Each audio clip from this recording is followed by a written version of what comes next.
Pues nada, buenas tardes a todos. Muchas gracias por asistir a esta nueva actividad de los amigos. En este caso, pues vamos a escuchar una conferencia del doctor Víctor Asensi, las enfermedades infecciosas en la pintura. El doctor Víctor Asensi pues, trabaja en el hospital, también en la universidad, es amigo del museo. Nos hizo en su momento una visita guiada a un grupo de obras del propio museo, identificando algunas de las enfermedades a través de esos cuadros. Y a través del contacto con una amiga, también Marian, pues le convencimos, ella le convenció, de que sería bueno que aquello que había sido una visita guiada por el museo de unas pocas obras, pues nos diese una conferencia con mayor cantidad, más ilustrada y con mayor cantidad de ejemplos. Entonces, dicho eso, agradezco mucho al doctor Víctor Asensi esta conferencia y esperemos disfrutar de ella. Gracias también, Marian, por esta iniciativa. Bueno, muchas gracias a Alfonso y a los amigos del museo y a Marian también, que también ha sido partícipe, por permitirme estar aquí.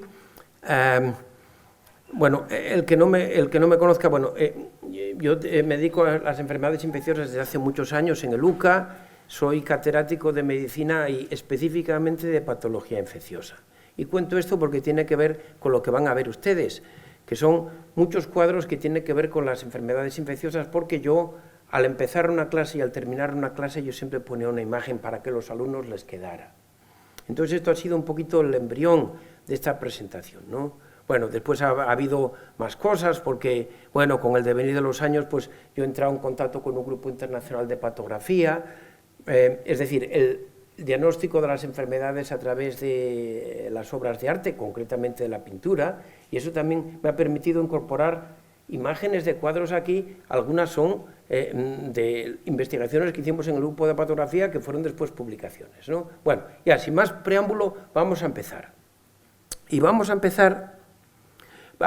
otra cosa, dar las gracias porque hoy ha sido un día que se han concentrado muchas actividades en Oviedo, simultáneas, algunas de mucho fuste, y realmente que me hayan escogido ustedes, bueno, procuraré hacerlo lo mejor posible. Pretendo que ustedes en esta hora que durará esta exposición, que lo pasen bien y que no se lamenten de haber perdido la oportunidad de haber estado en otro sitio, ¿eh? Eso también. Bueno, vamos allá. Bueno, este es un poquito el menú, no lo vamos a desgranar ahora, lo iremos desgranando uno por uno, ¿no? Todas las enfermedades que vamos comentando. Bueno, vamos a empezar con la difteria. Bueno, y vamos a empezar con la difteria, y vamos a empezar con un cuadro de Goya. Bueno, que unos lo llaman difteria y otros lo llaman el garrotillo. Y alguien ha interpretado este cuadro de Goya como uno de los episodios del Lazarillo de Tormes, ¿no? Cuando Lázaro le roba las uvas al ciego, ¿no? Bueno, otros no, otros realmente interpretan como que es un niño que tiene la difteria, tiene problemas para respirar, y alguien, un adulto, que quizás su padre o un allegado suyo, pues intenta facilitar la respiración. Bueno, del mismo tema, la difteria fue la causa de la muerte del segundo presidente de Estados Unidos, que no el primero, y fue George Washington, y fue en el año de 1799. Aquella fría mañana del 14 de septiembre de 1799, pues fallece. Está muy bien registrado porque uno de los médicos que le atiende, que es un médico norteamericano que era amigo suyo, James Craig, de formación escocesa, pues lo describe perfectamente bien, ¿no? Bueno, y cómo él empezó a presentar fiebre en los días anteriores, pero empezó con molestias respiratorias y cómo se estaba ahogando. Y los dos médicos que se encontraron allí, el doctor Craig y otro doctor que era el doctor Brown, no se atrevieron a hacerle una traqueotomía que probablemente lo hubiera salvado, pero realmente era una operación entonces de mucha importancia y mucho riesgo, y él era un expresidente de Estados Unidos, de manera que tampoco podían hacerlo a la ligera. Bueno, en cualquier caso, el expresidente George Washington fallece de difteria y eso está bien identificado, ¿no? Bueno, vamos con la viruela. De la viruela hay mucho, pero fíjense que las imágenes de la viruela que les estoy poniendo no tienen que ver en la enfermedad en sí, sino aquella observación extraordinariamente sagaz de ese médico rural inglés, el doctor Edward Jenner, que observa que las ordeñadoras no contraen la viruela porque tienen una lesión en las manos a consecuencia de ordeñar las vacas, que es prima de la viruela y generan una protección, que sabemos que son los anticuerpos, pero entonces no se sabía. Bueno, pues entonces, a raíz de esa intuición genial de Edward Jenner, pues surgen las vacunas, y esta es la primera vacuna viene de vaca, Bueno, pues precisamente, pues esta imagen es la ilustración de Edward Jenner vacunando al primer niño, a este niño que se llamaba James Phipps, que no contrajo la viruela, ¿no?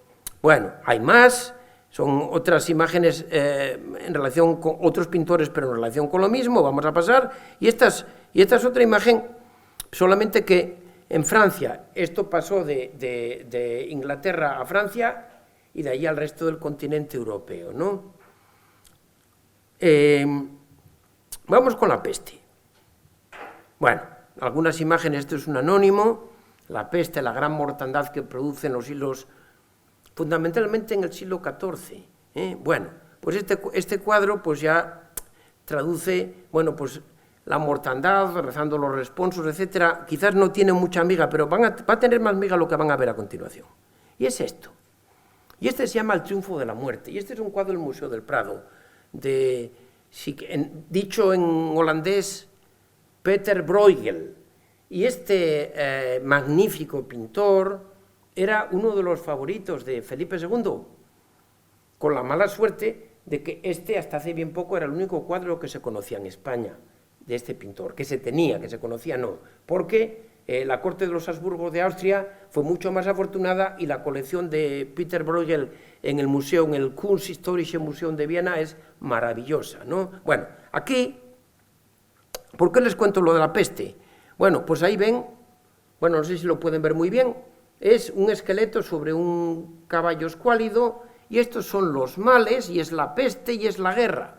Son los males que están afligiendo al mundo entonces, al mundo en el 1562, que es cuando pintó Peter Bruegel El triunfo de la muerte. Y si se fijan, más o menos son los mismos problemas que tenemos ahora. La guerra, llámese la guerra en Ucrania, la peste, llámese las pandemias, en este caso la pandemia por el SARS-CoV-2, el COVID-19, pues fíjense que siguen asolando el mundo una y otra vez los mismos males, ¿no? Bueno, este cuadro era uno de los favoritos de Felipe II y lo tenía en su dormitorio. Bueno, me ha parecido muy significativo y por eso se lo pongo. A ver, es un episodio del Antiguo Testamento, libro de Samuel, escrito 500 años antes de Cristo. Los israelitas son derrotados y el Arca de la Alianza es llevada a la principal de las 7 ciudades filisteas, que se llama Ashdod. Bueno, Samuel refiere que detrás del Arca de la Alianza va un cortejo de ratas, y ese cortejo de ratas transmite una enfermedad que entonces está descrita en el libro de Samuel, no como la peste, obviamente, pero como una serie de tumores, unos bubones en las ingles y en las axilas de los pacientes, que visto en retrospectiva, pues corresponde a la peste. A ver, vamos a ver, déjenme que les ponga. Ahí tenemos y ahí tenemos. A ver, yo les he marcado, quizás ahora lo pueden ver un poco mejor al oscurecer la imagen. Lo que se ve ahí son ratas. Fíjense ustedes que lo que hace Nicolas Poussin, que es un pintor clásico francés, afincado en Roma, del siglo XVII, es transcribir gráficamente, puntualmente, lo que dice el libro de Samuel.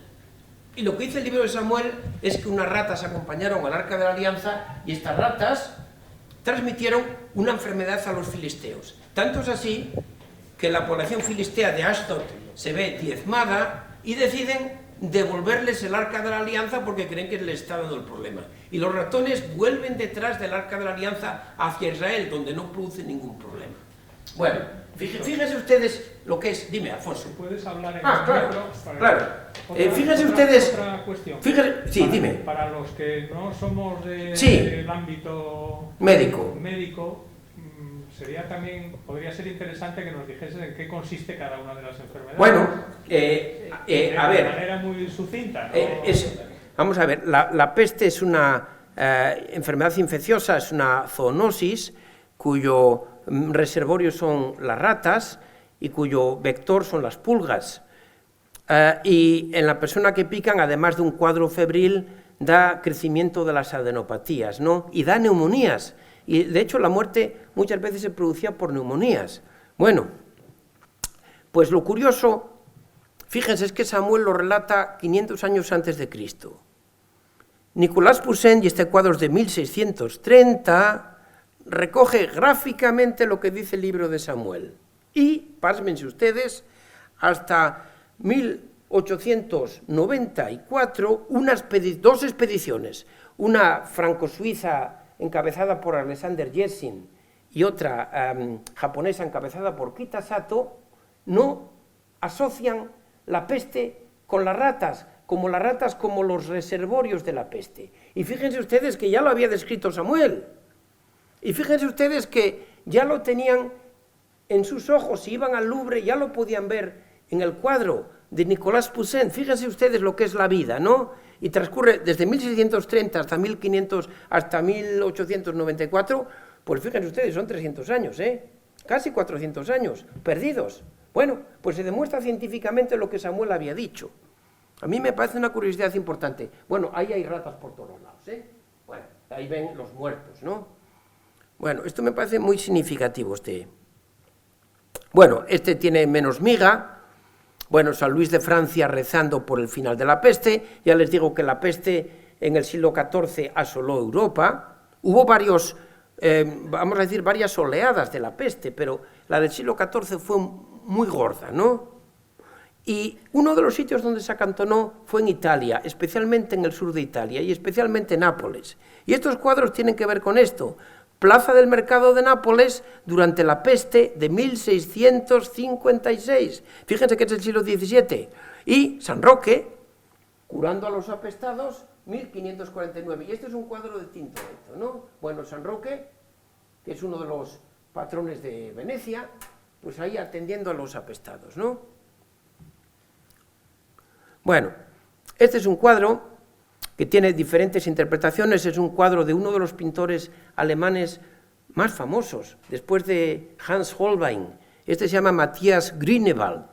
Y este hombre, en un retablo en la iglesia de Isenheim, lo que hace es pintar unas figuras que tienen unos bubones, que tienen unas protuberancias, que hay quien dice que está pintando gente que tiene la peste bubónica, ¿no? Y entonces por eso lo he puesto yo ahí. Bueno, hay varias interpretaciones, porque otras personas lo asocian con el ergotismo.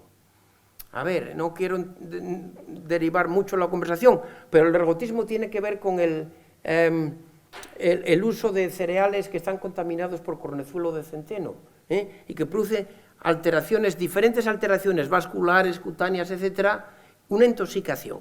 Bueno, pues hay quien dice que es un ergotismo y hay quien dice que es la peste bubónica. Vale, vamos a continuar. Bueno, y este es un cuadro que lo pongo por su significación, y el pintor es un pintor que no es muy significativo, Gros, pero fíjense ustedes, a ver, este es el episodio de el viaje, la invasión del Medio Oriente por parte de Napoleón, ¿no?, de las tropas napoleónicas, ¿no?, que fue un fracaso enorme, ¿no?, hasta llegar a Tierra Santa. Bueno, pues en Jaffa se declara la peste, la población, los soldados napoleónicos quedan allí en cuarentena, encerrados, y es lo que representa aquí. Pero fíjense ustedes, considerada una enfermedad muy infectante, el gran Napoleón, que lo tienen ustedes aquí, está visitando y tocando a los apestados. Esto tiene el sentido de decir, bueno, darle empaque a la figura de Napoleón y realmente, bueno, lo valiente que es, que está por encima de la muerte, etcétera, etcétera, etcétera. De hecho, esta campaña que fue desastrosa desde el punto de vista militar, acabó con la derrota de Abukir por parte de la flota de Nelson, que era 1805 y esto es 1804. Bueno, para él fue muy rentable porque volvió a Francia y acabó con el directorio y se acaba haciendo con las riendas del directorio y después se acaba proclamando emperador. De manera que él, desde el punto de vista político, lo que fue un desastre militar, lo convirtió en una victoria política muy importante. Bueno, vamos más cosas con la peste. Bueno, yo les he dicho que el reservorio son las ratas y que el vector son las pulgas. Bueno, ¿qué les parece este cuadro de este pintor maravilloso? Este caravallista, pero es francés, Georges de Latour, 1630, joven despulgándose. ¿Qué me pueden decir de ello? Este es un pintor del claroscuro, este es un pintor de las magdalenas penitentes. Están cansadas de ver imágenes, ustedes, cansadas y cansados, perdón, hay más señoras, pero es un cuadro maravilloso, realmente maravilloso. ¿Y qué me van a decir de este otro? Despulgando al perro. Y este es un pintor, es uno de los famosos pintores que quedaron eclipsados por Rembrandt, Gerard Terborg. De Hoogh y Terborg fueron unos pintores de enorme categoría en el siglo XVII, el siglo de oro de la pintura holandesa, ¿no? Este es un cuadro que está en Múnich, yo lo he visto en natural, y está despulgando a un perro. Un niño que está despulgando a un perro, me parece que es un cuadro maravilloso, Bueno, vamos con el herpes, este les gustará menos. A ver, el herpes es una infección viral, vamos a decir, dentro de la esfera mucho más moderna, ¿no? Y lo único que encontré es este, que es una curiosidad, ¿no? Y pinta las vesículas del herpes, las vesículas que produce este virus, que da afectación de las mucosas, fundamentalmente de la mucosa bucal y oral, pero también puede producir afectación a otros niveles, pues las pinta como flores. Me parece una peculiaridad, y por eso lo he puesto, me pareció muy curioso, ¿no? Yo la pintora no la conozco, esta es la señora Joseph, Amanda Elizabeth Joseph. Bueno, vamos con la polio. Bueno, este cuadro realmente sí que están cansadas de verlo, triste herencia, son los hermanos de San Juan de Dios, que sacaban a los niños que eran niños lisiados, niños que tenían atrofia en las extremidades, porque el virus de la polio producía una lesión en la segunda motoneurona, y esa motoneurona condicionaba el trofismo, el estado nutricional y de fuerza de los músculos de la pierna o del brazo, porque a veces puede ser en un brazo, ¿no? Pero habitualmente era una pierna. Bueno, pues ven ahí al hermano de San Juan de Dios atendiendo a estos pobres niños y el cuadro se llama Triste herencia, ¿no? Bueno, algo parecido es este cuadro, El mundo de Cristina, y este es un pintor norteamericano, Wyatt. Se ha interpretado de muchas maneras, pero quizás la interpretación más correcta es que realmente esta chica tenía la polio. A ver, esta Cristina era una vecina.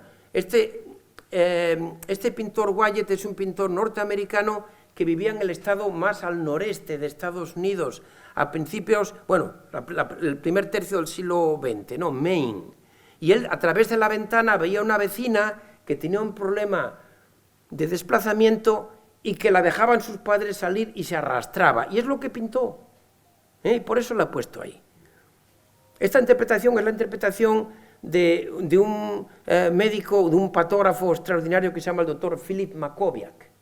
Él cree que tenía la polio esta chica. Bueno, vamos con el tétanos. A ver, el tétanos es menos prosaico, están cansadas de ver esto se llama opistótonos. El tétanos produce una gran rigidez muscular y vamos a decir que el cuerpo adopta esta forma como si fuese un puente, ¿no? Bueno, vamos a ver otro cuadro muy parecido en relación con lo mismo, que es este, ¿no? Bueno, Charles Bell. Parece que la inspiración de este episodio tiene que ver con España, y este es un soldado escocés que es herido durante la guerra peninsular para ellos, la guerra de independencia para nosotros, tiene una herida, y esa herida pues está contaminada por esporas de Clostridium tetani y genera un tétanos, ¿no? Que le va a llevar a la muerte, ¿no? Y esta es una de las características, el opistótonos, que es el encurvamiento, las contracciones del raquis, ¿no? Y por eso lo he puesto. Vamos con la escarlatina. Bueno, este es un cuadro que también tiene un poquito de miga. Este cuadro está en un museo pequeñito, pero muy bonito, en San Diego, el Museo Tinken. A ver, son las tentaciones de San Antonio, pero no es San Antonio de Padua, es San Antonio Abad. San Antonio Abad quizás no lo pueden ver con la nitidez que lo puedo ver yo aquí, quizás sale más oscura la proyección. Bueno, San Antonio Abad está huyendo de los demonios que están por aquí, y aquello es el Averno, y está huyendo despavorido, ¿no? Bueno, ¿por qué les cuento yo esto? Por lo siguiente, en Estados Unidos y en muchos países católicos, la escarlatina se llama fuego de San Antonio. Y ese fuego de San Antonio es este San Antonio Abad. Y este San Antonio Abad es el patrono de los dermatólogos. ¿Y por qué es esto? Pues hablamos del siglo III después de Cristo. Hablamos de este monje, que era el abad del monasterio, que curaba las lesiones que tenían los monjes en la piel y los viandantes que aterrizaban en su monasterio, que estaba en el desierto egipcio, porque esto era un monje egipcio, con grasa de cerdo. Él, vamos a decir que es el primero en fabricar ungüentos para las enfermedades de la piel, ¿no? Bueno, entonces eso es el fuego de San Antonio. El fuego de San Antonio lo tenemos aquí. La escarlatina es una infección estreptocócica de la piel que se caracteriza por rubor, enrojecimiento, calor y dolor. Justamente el calor y el rubor es lo que se puede ver en el infierno. Y tenemos aquí a San Antonio Abad, que es el patrono de los dermatólogos, bueno, que está huyendo del infierno, y realmente por eso lo he puesto. ¿Qué más expresión que la escarlatina cuando en Estados Unidos y en Italia también se llama fuego de San Antonio la escarlatina? Por eso lo he puesto. El cuadro se llama Tentaciones de San Antonio y es de un pintor menor, veneciano, que se llama Saboldo. Bueno, vamos con la tuberculosis, que de esto hay mucho, obviamente. Bueno, este es un cuadro maravilloso, está en el Museo del Prado, y es de un pintor que tiene un museo propio en Haro, que se llama Enrique Paternina, que tuve la oportunidad hace poco de contactar con un descendiente suyo, que me regaló un catálogo de sus obras. Bueno, pues es la madre con la hermana pequeña, que están atendiendo a la niña, que es una niña tísica, pero fíjese, lo pongo primero porque es muy bonito, pero lo segundo, porque este cuadro claramente es la inspiración de este cuadro. Y este cuadro es Picasso, Ciencia y Caridad. Fíjense que entre un cuadro y otro, 1892 y este es 1897, hay 5 años. Estoy seguro que Picasso, que era jovencísimo entonces, 14 años, 15 años, cuando pintó Ciencia y Caridad, vio el cuadro de Jiménez Aranda y se inspiró en él. Bueno, aquí él añade otras cosas, por ejemplo, añade la figura de su padre ahí, añade la monja, la ciencia el médico, la caridad la monja. El padre de Picasso era profesor de dibujo, pero el tío de Picasso era médico, y parece que contribuyó mucho en sus primeros momentos a pagar los estudios de su sobrino, ¿no? Y le respetaba mucho. Por otra parte, la familia de Pablo Picasso sufrió algunas complicaciones, no de tuberculosis, sino de difteria. Una hermana de Pablo Picasso murió jovencísima de difteria y no pudieron hacer nada. Ya empezaba a haber suero antidiftérico, pero que era suero heterólogo extraído de los caballos, pero era carísimo traerlo y ni siquiera con la ayuda del tío consiguieron administrar el suero y salvarla, ¿no? Bueno, este es un cuadro que me parece muy bonito. A ver, puede ser tuberculosis, puede ser cualquier otra cosa. Se llama La visita del doctor. Y esta es la Rusia zarista. Y es el médico llegando, fíjese la cara de los niños con temor, la mujer que se levanta, quizás la viuda de alguien que falleció recientemente, ¿no? A mí me recuerda, fíjese, que hay mucha relación entre la literatura y los médicos. Yo siempre pienso que era Anton Chejov. Chejov era un médico. Chejov era un médico que, por cierto, falleció de tuberculosis en un sanatorio antituberculoso alemán. Me recuerda, digo, esto era Chejov. Bueno, Chejov ejerció la medicina muy poco tiempo, ¿no? Casi tampoco como Baroja, ¿no? Como Ricardo Baroja, ¿no? Pero bueno, pero sí que fue médico, ¿no? Bueno, la visita del médico en este caso, un poquito la misma historia. Colombina está muy enferma y el médico está recetando algo a Arlequín para dárselo. Bueno, y este sí tiene claramente que ver con tuberculosis. A ver, este cuadro es un clásico. Chartán es el pintor. Fíjense ustedes, este es René Laennec. René Laennec es uno de los padres de la medicina del siglo XIX. René Laennec es el que da el nombre a la cirrosis. René Laennec es el inventor del estetoscopio, y es lo que lleva en la mano, un canuto que lleva en la mano. Antes se auscultaba a los pacientes poniendo el oído en el pecho de los pacientes, y él empezó a usar un dispositivo, en este caso de papel duro, que separaba el oído del médico del pecho del paciente. Así todo, está atendiendo a un tísico, como ven ahí, así en todo enferma de tuberculosis y fallece de tuberculosis. A mí me parece muy significativo. Y el cuadro se llama Laennec explora un tísico con un estetoscopio enfrente de sus alumnos en el Hospital Necker de París, 1816. Bueno, y este es un cuadro de Alice Neal, tuberculosis en Harlem. A ver, es una fístula pleural por la tuberculosis, ¿no? Y esto ya es del año 1940, ustedes no lo pueden ver, pero yo sí puedo ver la fecha. Fíjense ustedes que hasta 1953, 1952, 53 fue el premio Nobel, fue Selman Waksman el que descubre la streptomicina, y es el primer tratamiento eficaz para la tuberculosis. Todavía tenían que pasar 13 años antes de encontrar la cura para la tuberculosis, ¿no? Bueno, pues esta tuberculosis a veces generaba fístulas pleurales. El bacilo de la tuberculosis afectaba el pulmón, la pleura, y buscaba salida y fistulizaba el exterior. Y ahí lo tienen. Es un tísico con una fístula pleural. Bueno, Munch está muy marcado por la tuberculosis, porque su madre y una hermana fallecen de tuberculosis, y son cuadros que tiene maravillosos.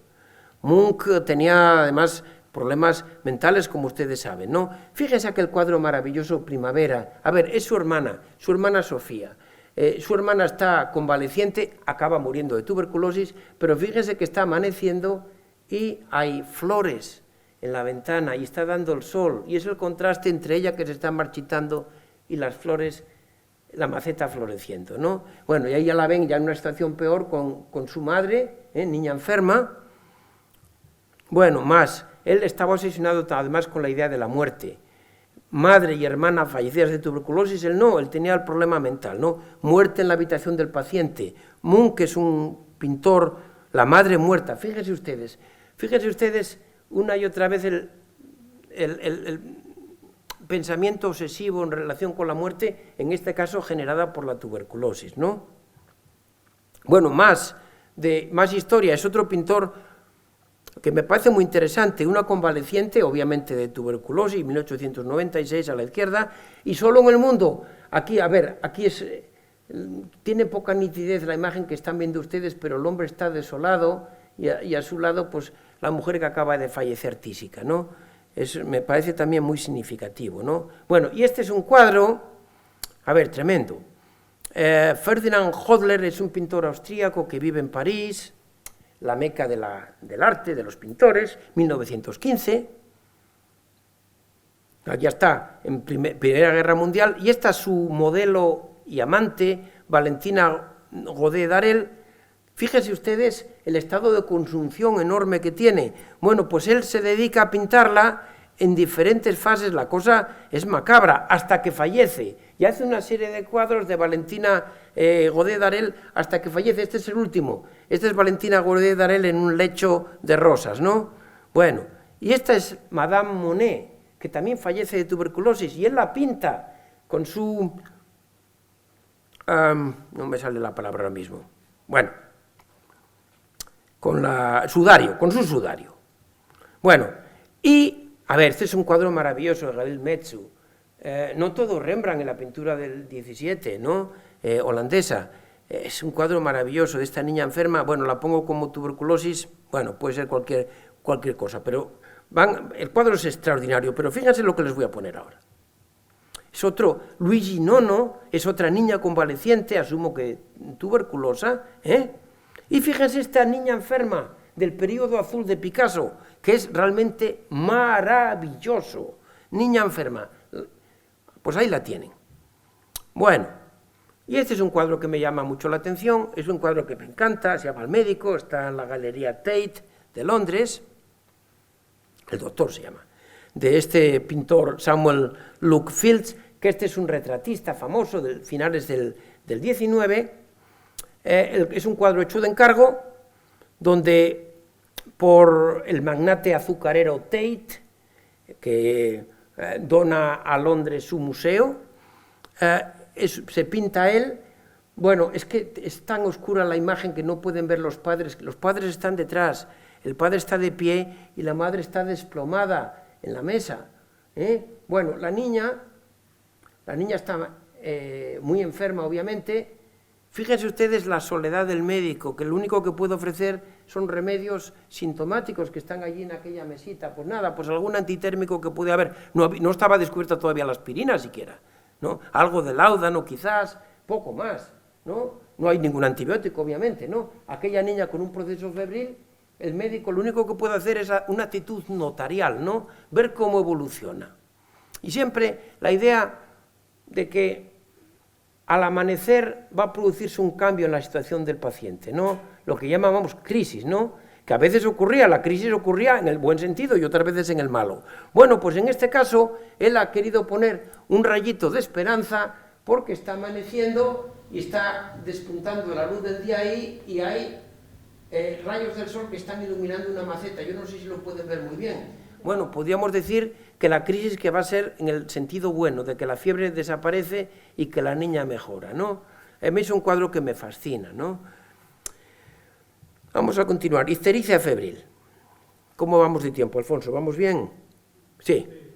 Bueno, Caravaggio. A ver, Caravaggio se retrató muchas veces y este cuadro es un cuadro enigmático. Caravaggio joven. Se llama Baco joven enfermo.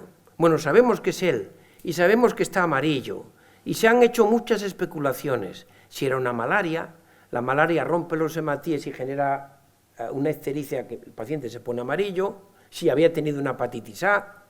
Bueno, no está claro. Hay quien dice que realmente no hay nada de eso, que esto es una libertad que se ha tomado Caravaggio para conjugar el color de la piel con las frutas que están en este bodegón encima de la mesa, ¿no? Realmente, ¿quién dice eso? De que no hay tal, ¿no? Nunca lo sabremos. ¿Qué enfermedad tuvo Caravaggio si es que realmente la tuvo ahí? Caravaggio muere de un proceso febril en Puerto Hércole. Hay quien dice que era el último coletazo del paludismo que ya empezaba a despuntar. Y hay quien dice que no, que muere de otras causas, ¿no? Bueno, lo dejamos ahí porque eso es muy difícil que podamos llegar a ninguna conclusión.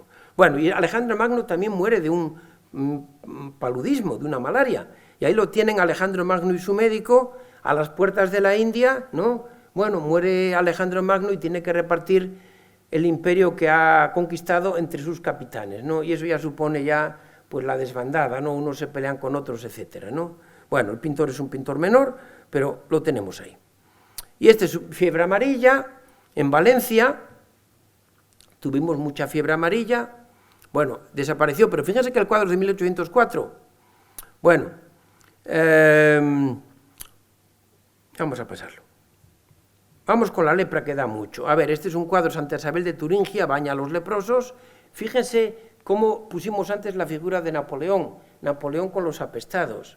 Bueno, en este caso Santa Isabel de Turingia no solamente está en contacto con los leprosos, sino que incluso los baña, no tiene miedo a contagiarse. Y por eso este óleo de un artista desconocido, de un retablo que está en Eslovaquia, ¿no?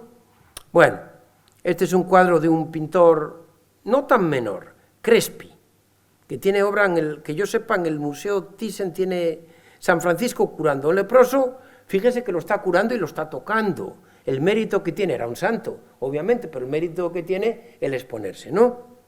Bueno, este es un pintor del siglo XIX y son diferentes episodios del Nuevo Testamento, Cristo curando al leproso y Cristo curando al leproso. Y es el mismo pintor, ¿no? Bueno, En este caso, saben la historia que eran 10 leprosos, solamente uno viene a dar las gracias y le pregunta, ¿dónde están tus otros 9 compañeros? Bueno, los leprosos tienen fama de ser muy desagradecidos. Y a mí me ha pasado incluso en la consulta, que pregunté por un leproso que había tratado y curado y me dijeron, no, anda por ahí, pero dije, no vino ni a dar las gracias. Y me acordé del episodio del Nuevo Testamento. Pero bueno, y este es otro episodio, este es el Antiguo Testamento y es el rey Osías, rey de Israel, ¿no? El rey de Israel critica la actividad de los levitas en el templo y entonces, bueno, pues se abre el techo del templo de Salomón y entra un rayo de luz y ese rayo de luz cae directamente sobre el rey Osías y el rey Osías contrae la lepra. Bueno, es que lo ven con poca nitidez, lástima. A ver, tiene una facies leonina, y tiene alteraciones en las manos, y tiene alteraciones, pérdida de la cola de las cejas, etc. Todo eso son manifestaciones de la lepra. ¿Y qué quiere decir esto? Y esto es un Rembrandt. Quiere decir que Rembrandt había visto leprosos. Rembrandt era un observador extraordinario, y había visto leprosos y reproduce un leproso, reproduce la cara de un leproso y le convierte en el rey Osías, ¿no? A mí me parece un cuadro, bueno, muy revelador, ¿no? Vamos con las infecciones de transmisión sexual. A ver si les entretiene esto, que aquí de esto tenemos mucho. Bueno, vamos a empezar con la Venus de Urbino de Tiziano, que es un modelo erótico que se repite a lo largo de la historia del arte una y otra vez, ¿no? Bueno, tenemos las 3 gracias de Rubens, también un modelo erótico, vamos a decirlo, aunque de otro tipo. Tenemos el único desnudo de Velázquez, la Venus de Rokeby. Este cuadro, la Venus del espejo, este cuadro está en la National Gallery de Londres. Bueno, hay mucha historia sobre si esto había sido un amante de Velázquez que había tenido en el segundo viaje a Italia, ha salido un libro ahora que hablan de que era una señora de la nobleza menor romana, con la que tuvo una hija, por cierto. Bueno, y que era ella la que había pintado, nunca lo sabremos. Por desgracia este cuadro no está en España y ya les digo que es el único desnudo que conocemos de Velázquez. Bueno, fíjese que la Venus de Urbino de Tiziano, y este es el mismo modelo, y esta es la Olimpia de Manet, exactamente igual, la misma pose, ¿no? Bueno, otro cuadro, bueno, de perfil, si ustedes quieren, erótico, y este ya es más que erótico. El pintor es un pintor menor, el cuadro se llama Rolla. Rolla era una de las prostitutas más famosas de París. Aquí la tienen, bueno, ahí indolente en la cama con un cliente, y aquí asoma el bastón del cliente, aquí interpreta como un símbolo fálico, ¿no? Bueno. Y este es el cuadro que conocen ustedes, El origen del mundo. A ver, hay mucha historia sobre este cuadro, este pubis, ¿no? Que si era la amante de Courbet, ¿no? Bueno, lo que se sabe ya es que es la amante no del pintor Gustavo Courbet, es la amante del embajador turco en París, Khalil Bey, que le paga a Courbet para que haga este cuadro. Lo tiene, lo atesora, lo enseña a sus amigos detrás de unas cortinillas de terciopelo en la intimidad. Pero este hombre es muy aficionado al juego, apuesta grandes cantidades de dinero y en una de aquellas timbas pierde todo y tiene que deshacerse de este cuadro. Pasa por muchos propietarios hasta que acaba el Museo d'Orsay. Es lo que les puedo decir, ¿no? Pero no es la amante de Courbet, sino la amante de Khalil Bey. Y se sabe quién es la señora, que se llamaba Hortensia, por cierto. Bueno, estos son cuadros. A ver, este es un cuadro de Gerrit van Honthorst. Este es un caravallista. A ver, había una escuela de caravallistas holandeses de Utrecht que se formaron en Roma y que se influenciaron por Caravaggio, y este es uno de ellos, y se llama La Alegre Compañía, pero atención, también se llama El Hijo Pródigo. ¿Por qué se llama El Hijo Pródigo? Porque es que el Hijo Pródigo despilfarró su dinero, según el Evangelio, con malas mujeres, y por eso está puesto aquí, que las malas mujeres las tienen ahí. Bueno, y esto ya son alcahuetas. De Wench es la, vamos a decir, la joven, más o menos. Pero yo quiero que presten atención a una figura en negro detrás, ¿no? Este es un pintor extraordinario, un pintor, Jan Steen es uno de mis favoritos. Es un pintor que era un tabernero, era un hombre, parece muy jovial, y que siempre veía la botella medio llena, no porque fuera tabernero, sino porque veía la vida desde un punto de vista más agradable, ¿no? Hace algunos cuadros de denuncia, bueno, y este es uno de ellos, como hay una Celestina ahí que está facilitando el contacto entre este viejo y esta joven, ¿no? Bueno, y este es un poquito lo mismo, la Celestina está allí, y es un cuadro maravilloso de este pintor que este año se ha hecho una antológica en el Museo Rig, por desgracia no ha habido entradas para nadie, se llama Jean Vermeer, que le sonará seguro, el de la lechera o la chica de la perla, y se llama La Celestina, y la tienen ahí, pero miren, esta figura de la Celestina es que se reproduce una y otra vez, y esto es Murillo, y la Celestina la tienen allí, la chica en el balcón enseñándose y la Celestina detrás tapada, pero van a haber más Celestinas. Bueno, este cuadro es horrible. William Howard es un cuadro de denuncia, es un pintor del siglo XVIII británico que lo que hace es fustigar las costumbres de la época, ¿no? Bueno, tienen a la madre con la hija que está llorando, tienen un médico allí que lo ponen como si fuese una especie de orangután, un simio, y tienen aquí un noble, y un noble con una peculiaridad, tiene algo en el cuello, y ese algo en el cuello parece que significaba que estaba sifilítico. Entonces lo horrible de esto son dos cosas. Una, el médico certifica que ella es virgen, y segundo, la madre cede la hija al noble sabiendo que el noble es sifilítico. La hija como amante del noble, obviamente, entraría como criada, pero ya se sabía para qué iba, ¿no? Bueno, es un cuadro de denuncia. Otro cuadro, y este es Francisco de Goya, fíjense que es muy parecido al de Murillo, solamente que la Celestina la pone mucho peor, ven exactamente igual, Maja y Celestina en el balcón. Bueno, y este es un cuadro explícito, el cliente que está viendo, son una serie de prostitutas que están pasando por una pasarela, y el cliente que está decidiendo con cuál se queda, ¿no? Bueno, y este es un cuadro, la Celestina, y este es el Zuloaga. Zuloaga y Gutiérrez Solana fustigan también las costumbres de la época, y fíjense ustedes a la prostituta aquí, y la Celestina tratando con otra mujer allí fuera, ¿no? Y esta mujer esperando que llegue el cliente. Algo parecido lo vemos aquí, Mujeres de la Vida. Luis Gutiérrez Solana, que es un pintor, y de Zuloaga también, por cierto, que tenemos obra, tenemos el Búfalo, ¿no? En el Zuloaga, y de Gutiérrez Solana tenemos unos cuantos cuadros. La corrida de Sepúlveda, la plaza de Sepúlveda, entre otros, ¿no? Y un cuadro que es un cura de pueblo, me parece, ¿no?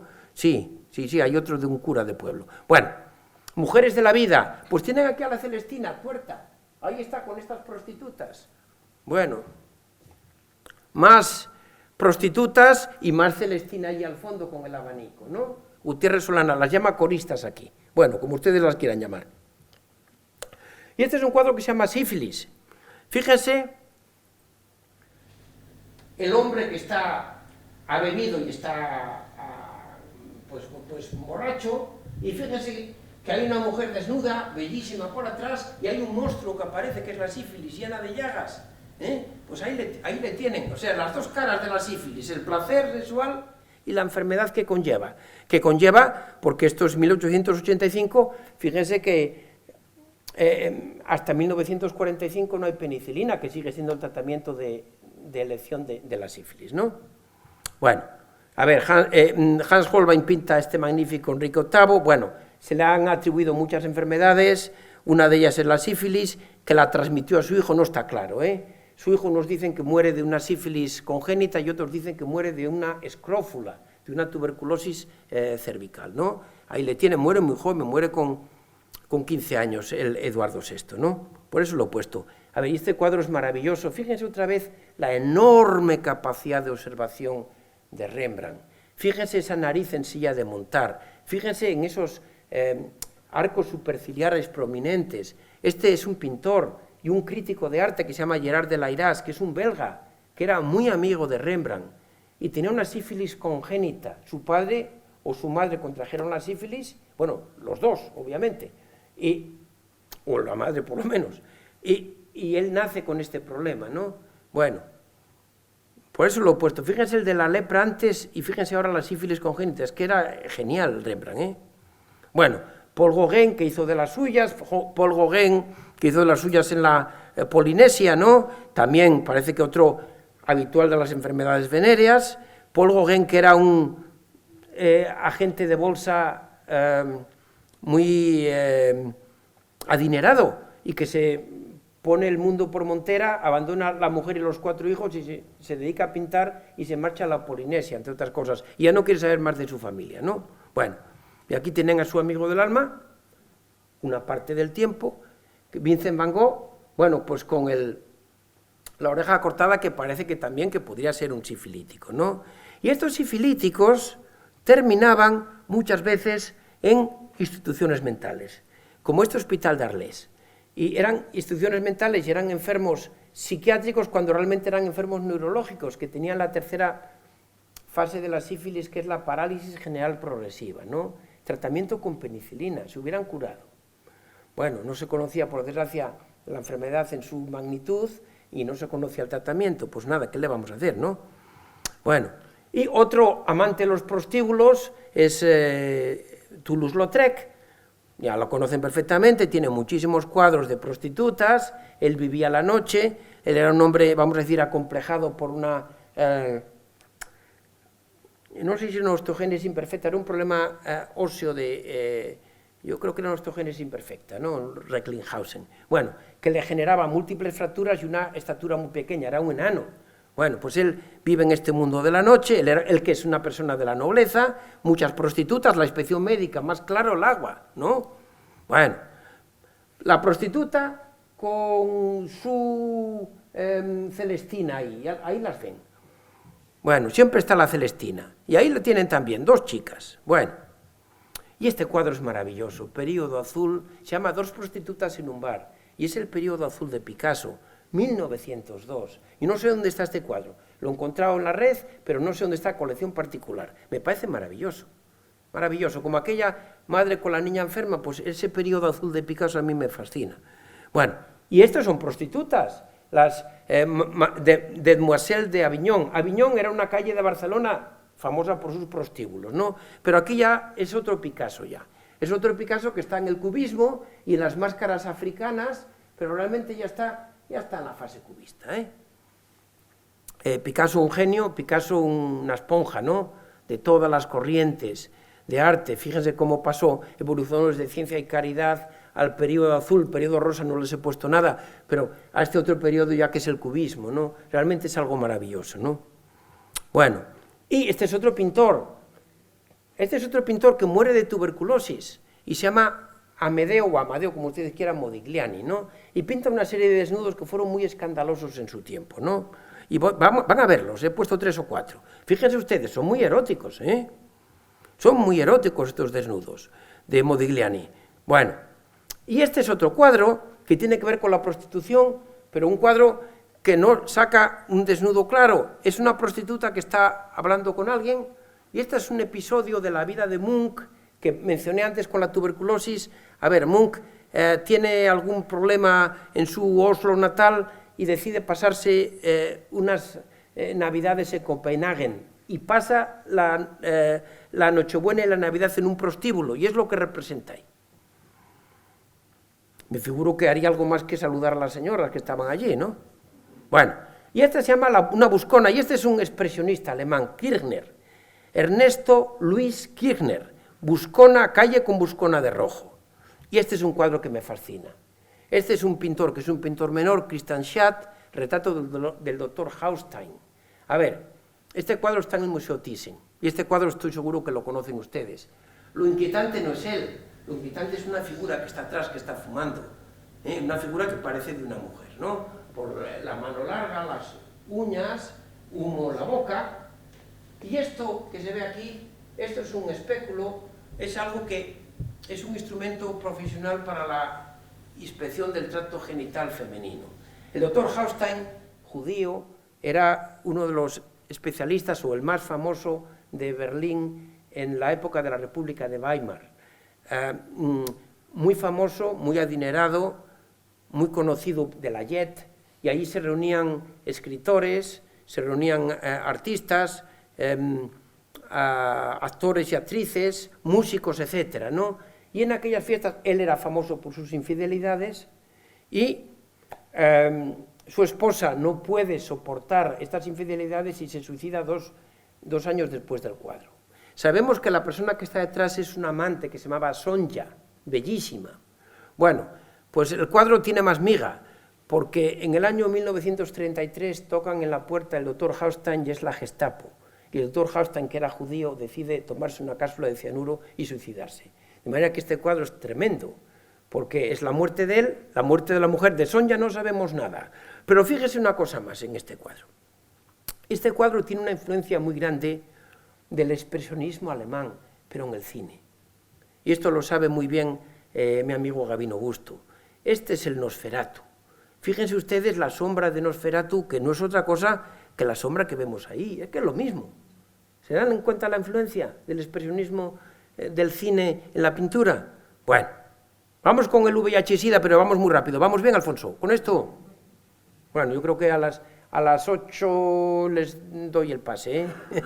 Bueno, vamos con el VIH-Sida, vamos a ir un poquito rápido al principio. A ver, los primeros cuadros tienen una menor connotación. Bueno, fíjense ustedes, acto sexual, homosexual, coitonal, pero fíjense lo que hay arriba, que es un esqueleto, y es algo que se produce por la noche, pero que está la muerte velando esto. Es un cuadro terrible, se llama SIDA, y es de 1983. La infección por el VIH, los primeros casos son del año 79, llevaba 4 años, y no había tratamiento para esto. De manera que los cuadros tienen un componente, vamos a decir, trágico. Bueno, las mujeres siembran el SIDA, fíjense la serpiente, consecuencias del SIDA, 2 hombres y una mujer, la mujer que le está lavando al pobre enfermo de SIDA y el hombre que le está ayudando a llevar aquí agua, pero fíjense ustedes, bueno, este es un cuadro un poquito, la señora o señorita SIDA, para el uso del preservativo, yo lo he puesto también porque, bueno, me pareció significativo, todos tenemos el VIH y este es el año 2003. En el año 2003 ya había tratamiento eficaz, pero todavía, bueno, quiere decir que se transmite a toda la familia, padre, madre e hijos infectados. Y esto en el occidente era así, pero es que en África era tremendo.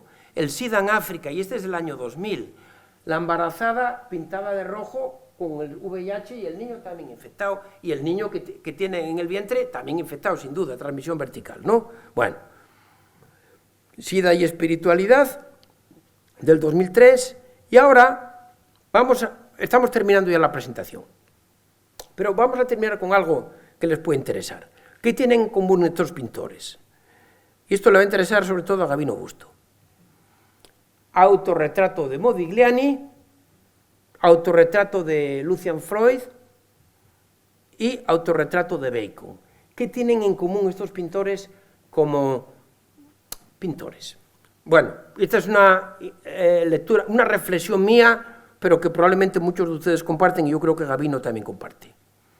Originalidad, sin duda, si vemos un cuadro de Modigliani o de Lucian Freud o de Francis Bacon, sabemos que es de ellos porque son muy originales, que es lo más difícil de un artista, ser original, y una calidad, obviamente. Y eso da el éxito. Bueno, pues con estos parámetros presentes, vamos a decir 2 o 3 cosas de estos pintores. A ver, Francis Bacon era un homosexual que salió del armario hace muchos años. Era un homosexual con características sadomasoquistas, ¿no? Era hijo de un militar irlandés, que parece que además le brutalizaba, yo no sé si por su tendencia sexual. Bueno, siempre salió del armario y nunca tuvo tapujos para decirlo. De hecho, no sé si saben que murió en Madrid. Él venía mucho al Museo del Prado, pero murió muy viejo, no murió de VIH. Muere en Madrid cuando viene a ver a su último novio o pareja, que es un arquitecto madrileño, que siempre se mantuvo en segundo plano y nunca supimos quién era. Pero seguro que tiene una colección de Francis Bacon fenomenal. Bueno, es el pintor, Francis Bacon es el pintor de los retratos de Inocencio X, que le fascinaba. Y después muchos cuadros de unas figuras humanas y animales que son muy desgarradoras, ¿no? Bueno, pues miren ustedes, este es un autorretrato suyo, ya les dije que originalidad es una de sus características. Rebuscando toda su obra con connotación claramente homosexual, solamente encontré esto, nada más. Bueno, en ese sentido fue bastante pudoroso. En su obra gráfica no lo que él decía, porque siempre dijo, siempre salió del armario, pero hace muchos años, si murió muy viejo. Bueno, vamos allá. Y este es Lucian Freud, que acaba de tener una antológica en el Museo Thyssen, ¿no? Y este es un autorretrato. No era homosexual, sino más bien lo contrario, se reconocen hasta 14 hijos, ¿no? Con muchas mujeres, pero verán por qué lo pongo. Bueno, una de sus características muy original, una de sus características son los retratos al desnudo, ¿no? Suyos y de otras personas, excepto los 2 retratos que hay del barón Thyssen en la Thyssen, que obviamente no consintió a salir desnudo, ¿no? Bueno, pero muchos. Bueno, y esta es una figura icónica, y esta señora es una inspectora, se llama Sue Tilley, es una inspectora de la Seguridad Social Británica que convirtió en un fetiche suyo y que pintó muchas veces, la gorda Sue, habrán oído muchas veces, mírenla allí, realmente, bueno, pues ahí la tienen a la señora Sue Tilley. Bueno, pero verán ¿qué tendrá que ver con el VIH esto? Pues por otra cosa, y es que él tenía muchos amigos homosexuales, aunque él no lo era. Y estos cuadros estaban en la exposición antológica de la Thyssen. Hombre desnudo y su amigo, fíjese, más explícito imposible, ¿no? O esta otra, 2 hombres en un estudio, y es el estudio del pintor, son 2 hombres, uno desnudo y otro que asoma la cabeza. Más explícito, imposible, ¿no? Bueno, pero fíjense ustedes, este es una foto icónica, y este es un activista VIH que se llama David Kirby, que fallece de SIDA y autoriza a que le hagan fotos en sus últimos momentos, ¿no? Y las hace una señorita entonces, que se llama Teresa Freer, que era una aficionada, con la condición de que no sacar partido. Después Benetton usó alguna de estas imágenes en su publicidad, no con fines de Benetton, sino, bueno, procurando ayudar. Pero ¿por qué les pongo yo esto? Verán por lo siguiente. Fíjense que está demacrado, fíjense que está muriendo, fíjense su hermana y su padre, que eran muy robustos, ¿no? Y fíjense que el que está emaciado, él pesa 40 kilos y su padre pues igual 120 y su hermana pues igual por 100 kilos, ¿no? Bueno, pero fíjense por qué lo pongo. Y hablamos de la década de los 80 del siglo pasado en Londres. Aparece el VIH y los homosexuales, muchos están enfermos de VIH. Y él tiene muchos amigos homosexuales. Y dice, ya estoy harto de que me pinten los homosexuales como gente que está enferma y gente que está en las últimas. Voy a pintar homosexuales lozanos. Y eso lo hace. Y encuentra su fetiche, lo mismo que Sue Tilley, encuentra un transformista que se llama Light Bowery. Este Light Bowery es un australiano, es un transformista, que tiene un club de muchísimo éxito en Londres y lo convierte en su fetiche y hace muchísimos cuadros suyos, que los van a ver ahora. Miren a Light Bowery allí, le ven allí disfrazado con otro, le ven aquí a Light Bowery en su club de Londres. Miren a Light Bowery ahí. Bueno, era un tiarrón y empieza a hacer cuadros de Light Bowery desnudo. Lo que ocurre, él sabía obviamente que era homosexual, lo que no sabía es que estaba infectado por el VIH. Nunca se lo había dicho. Y de hecho Light Bowery muere de VIH. Bueno, pero lo pinta en su plena lozanía, un poquito como un alegato en contra de la imagen de David Kirby muriendo en el estado de consunción. Bueno, fíjense las imágenes de Light Bowery. Mire más imágenes, desnudo despatarrado, vamos a decir, ¿no? Bueno, y Light Bowery, que es un homosexual, pues al final de su vida pues decide pues casarse con una señorita que es una modelo con la que compartía uno de los espectáculos en su club, y se casa con ella y hace este cuadro Lucian Freud en su estudio y les pinta en una cama en su estudio y les pinta ahí a los dos. Bueno, y estamos terminando. Este es Keith Haring. A ver, igual no les dice nada, pero es uno de los artistas gráficos más famosos del siglo XX. Nació en Pensilvania, pero realmente su carrera es en Nueva York, la meca del arte en Estados Unidos, y fíjense ustedes, es un artista gráfico y grafitero, porque de hecho pintó el muro de Berlín, hizo grafitis en el muro de Berlín, y eran imágenes muy sencillas como estamos viendo, homosexual, y muere de VIH. y algunas de sus imágenes tienen que ver con esto. Bueno, aquí podemos interpretar como que es un paciente VIH con una persona normal que se están abrazando, ¿no? Bueno, aquí como todos comparten todo, bueno, luchando por la vida, y esto ya es más explícito, parar el VIH, y esto lo hace Keith Haring, que ya sabía que tenía el VIH.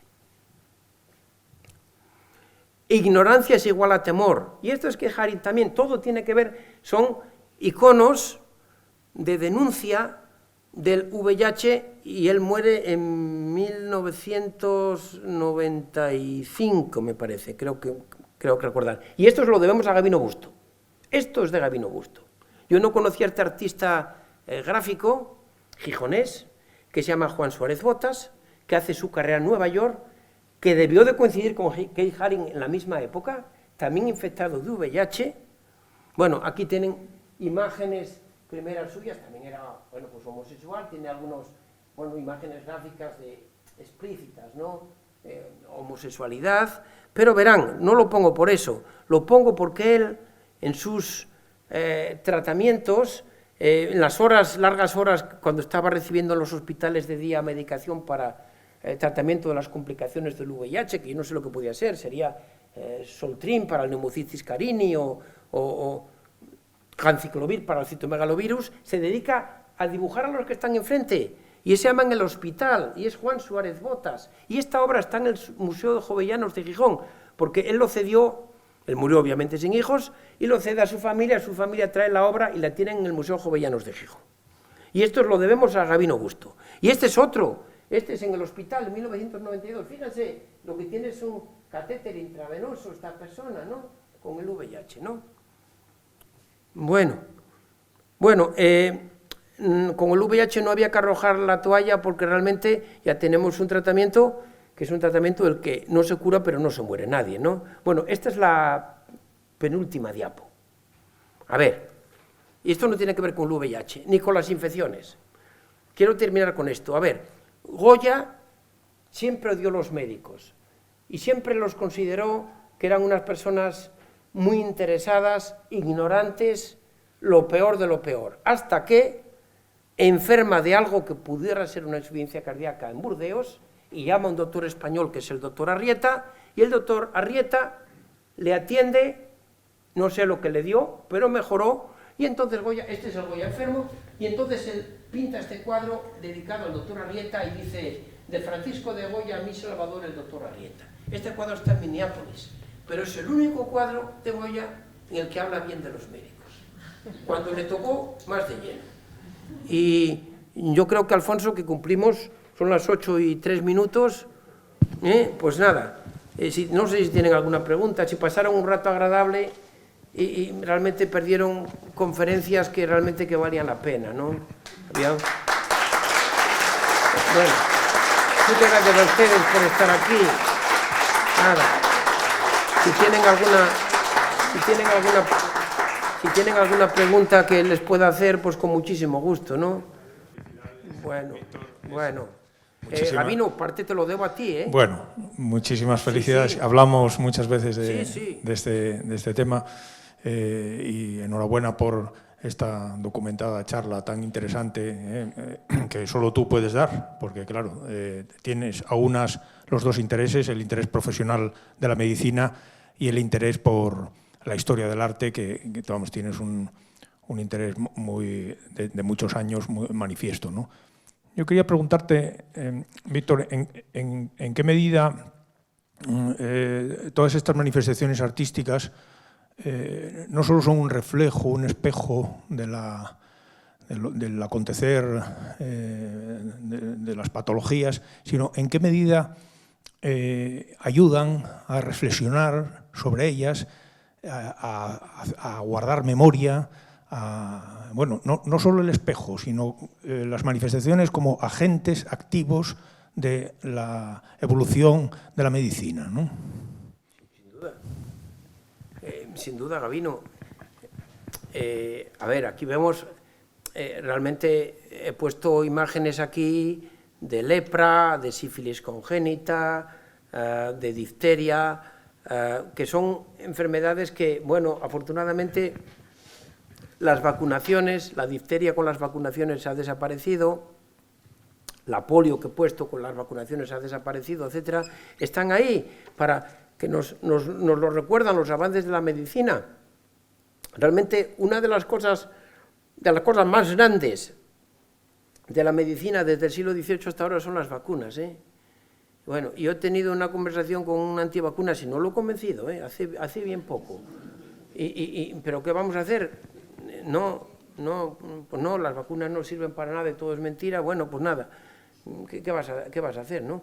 Bueno, para eso sirve. Mira, el cuadro de Sorolla, Triste herencia, por ejemplo, es un cuadro de denuncia brutal, bueno, de denuncia recordatorio, ¿no?, de lo que era la polio, que todavía hay personas, las personas que tienen la polio ahora, pues ya, pues todas pasan de los 60 años, pero estoy seguro que ustedes que conocen a alguien que arrastra una pierna o que tiene un brazo más atrófico que el otro, ¿no? Y todo eso, pues se acabó gracias a un señor que se llamaba Jonas Salk, que tiene un instituto ahora que fue premio Nobel de Medicina, tiene un instituto en San Diego, en California, que lleva su nombre. Bueno, lo de las vacunas es extraordinario, ¿no?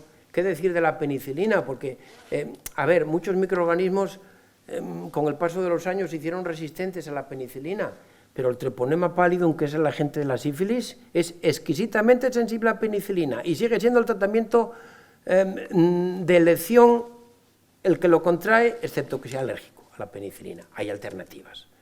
¿Qué decir? Que vemos ahí sífilis congénita, ya no la vemos, la sífilis congénita. Tuberculosis con las fístulas pleurales. Bueno, qué suerte que estamos en el primer mundo, ¿no? Yo el viernes estoy en una tesis doctoral en Madrid y es sobre la tuberculosis en Etiopía y es es una provincia del sur de Etiopía y no les puedo decir las miserias de la tuberculosis realmente, tuberculosis en niños y adultos, ¿no? Para nosotros es un mal recuerdo, pero realmente sigue siendo un problema en los países en vías de desarrollo brutal, brutal. Son cosas que yo creo que nos viene bien recordar, ¿no? No sé si la pregunta iba más o menos por ahí, ¿no? Sí. No sé si tienen alguna otra pregunta que yo les pueda contestar con mucho gusto. La base de esto son cuadros que yo ponía para las clases, para que los alumnos se fijaran, ¿no? Bueno, también pongo alguna carátula, alguna película. Sé que a Gabino le gustan mucho las películas, a veces pongo algunas, por ejemplo, La peste, pongo Pánico en las calles, Gabino, ¿no? Que es el tema de la película, Pánico en las calles, ¿no? Es en Nueva Orleans, un barco que viene de Europa del Este, que trae la peste, etcétera, y cómo la peste se disemina por Nueva Orleans, ¿no? Bueno, pero iba a decirles yo una anécdota de esto. Hace unos años, una de mis hijas, en una de estas fiestas de Prado del verano, que yo no sé si era San Timoteo en Luarca, pues estuvo hablando con un chico que era mayor que ella, que le dije, no, es el hijo del doctor Asensi. Y dice, me dio clase tu padre. Dijo, no, infecciones y fisiopatología me aprendí poco, pero las películas que recomendaba eran bastante buenas. Digo, bueno, por lo menos algo es algo. Pues eso lo contó, yo no sabía si reír o llorar. Pero bueno, eso fue lo que me contó. Pues yo creo que nada más, no les entretengo más. Bueno.